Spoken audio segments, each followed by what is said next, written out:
Hi, welcome to the Brief Book Reviews channel, otherwise known as An Old Guy Reviews the Book that he's read this week. So what's the old guy read this week? Well, the book I've read this week is this one. It's called The Broken Afternoon by author Simon Mason. Helpfully tells us on the top of the front cover that it's a D.I. Ryan Wilkins mystery. It is in fact the second D.I. Ryan Wilkins mystery. First one was well received. This one was released, this particular version, The Broken Afternoon, was released on the 2nd of February 2023 as a hardback here in the UK. So what's it all about, I hear you say? Well, it's based in the city of Oxford, a city of, known as the City of Spires for its Gothic architecture, famous for its, famous being a seat of learning, famous for its, as I said, its architecture, for its culture, and of course its three-sided football ground. But I digress. So the main thread of this book is the story of two men who are both called Wilkins. The first one, D.I. Ray Wilkins, is an up-and-coming star in the local constabulary. He's of Nigerian descent, brought up in leafy West London, educated at Oxford University, and is a debonair, dresses well, is a handsome guy, and is seen a rising star in the police firmament. He's one for the future. He's on an upward spiral. The other Wilkins is the polar opposite.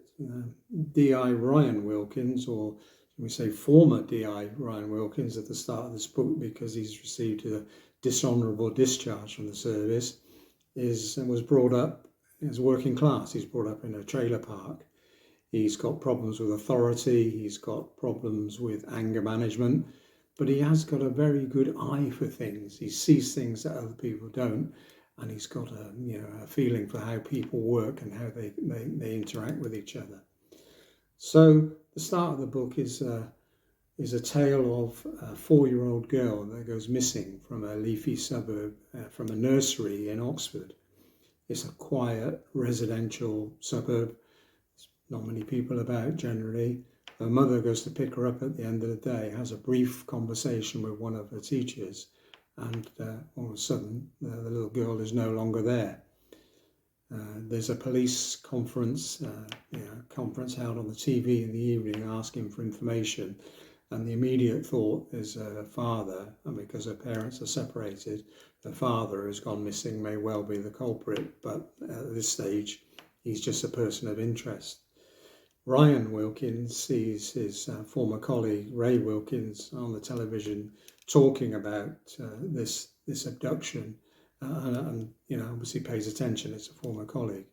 Ryan at the time is working as a security guard on the night shift in a van rental depot, and it turns out that night that he sees the TV broadcast, there's an intruder in the depot that Ryan is guarding as a security guard. Turns out this guy's an old friend of Ryan, an old school friend. And Ryan notes a few things about his behaviour and what he's doing. And as the book progresses, we see the police procedural part where D.I. Ray Wilkins, the up-and-coming copper, is going through, the leads and chasing down, trying to find out what's going on. We see Ryan Wilkins working on another case, if you will, trying to work out what this guy was doing in the compound, the van compound, and soon realises that the two cases are connected. So the two Wilkins are both working on the same case without initially realising it. There's a further complication for Ryan Wilkins, who wants to investigate what's happened to this guy that was in the compound, who's latterly run over in a hit and run, because the boss of the other Wilkins, my word, there's a lot of Wilkins here.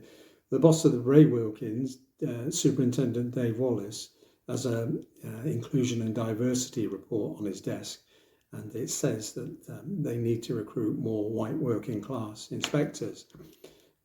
Mr. Wallace realises that if they could reinstate Ryan Wilkins, that would be job done. That would save a lot of time and trouble. But so he calls Ryan in and says, shall we start a reinstatement procedure? You'll have to have assessments and interviews, but you must behave yourself.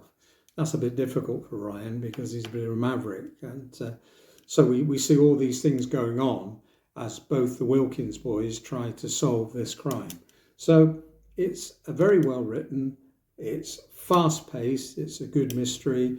I guess we all root for the maverick cop, i.e. the Wilkins.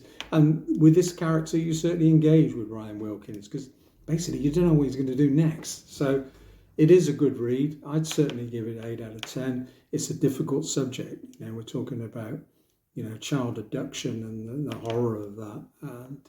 But I think it's tactfully done by the author.